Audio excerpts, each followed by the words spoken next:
High বন্ধুরা, আশা করি সবাই ভালো আছেন, সুস্থ আছেন। আসছে পবিত্র মাহে রমজান। অনেকেই অনেক কিছু করার নিয়ত করেছেন, কেউ 30টি রোজা রাখার নিয়ত করেছেন, কেউ বা ভালো মন্দ খাওয়ার সিদ্ধান্ত নিয়েছেন। ভালো, খুব ভালো কথা। আমার পক্ষ থেকে একটা অনুরোধ করব, আমাদের আশেপাশে যারা আছে, অনেক গরিব দুঃখী মানুষ অনাহারে দিন জীবনযাপন করছে, তাদেরকে একটু শারীরিকভাবে সাপোর্ট করবেন।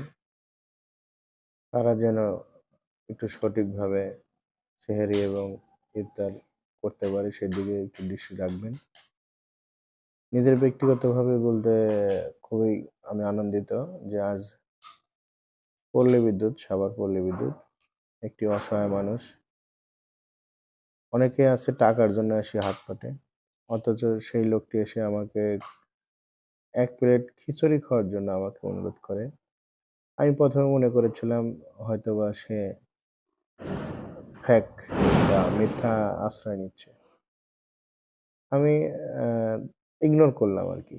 কিন্তু পরবর্তীতে আমার মাথায় বা আমার বিবেকে একটু নাড়া দিল যে আমি আ লোকটা আসলেই দেখি আসলে ক্ষুধার্ত কিনা।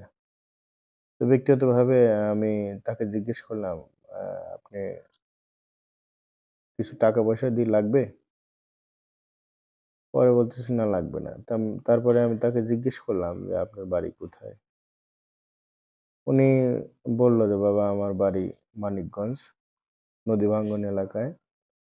বাড়িঘর ভেঙে গেছে।" "কোথায় থাকেন?" আমি যেখানে বাসের পাই, ফাঁকা জায়গা পাই, বাস স্ট্যান্ড বা ওই ব্রিজে এইসব জায়গাগুলোতে আমি রাত্রি যাপন করি। আর দিনের বেলা এইভাবে কেউ যদি দয়া ধর্ম করে যদি আমাকে কিছু খেতে দেয়, আমি খেয়ে জীবনযাপন করছি। আহারে! তার কষ্টের কথা শুনে আমি আর চোখের জল ধরে রাখতে পারলাম না। হাত ধরে টেনে নিয়ে তাকে একটি রেস্টুরেন্টে বসিয়ে খাওয়াতে পেরে মনের ভিতরে অনেক শান্তি লাগলো। খুব ভালো লাগলো যে আমি একটা বৃদ্ধ বয়সে তার বাবার বয়সী তাকে খাওয়াতে পেরে আমার খুব ভালো লাগলো। আসলে জানি না তার ছেলে-মেয়ে আছে কিনা তাও অতটা জিজ্ঞেস করার প্রয়োজন বোধ করিনি।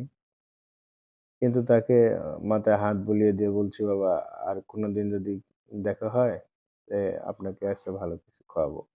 টাকা-পয়সা দিব?" উনি কয়, "না আমি টাকা-পয়সা নিব না।"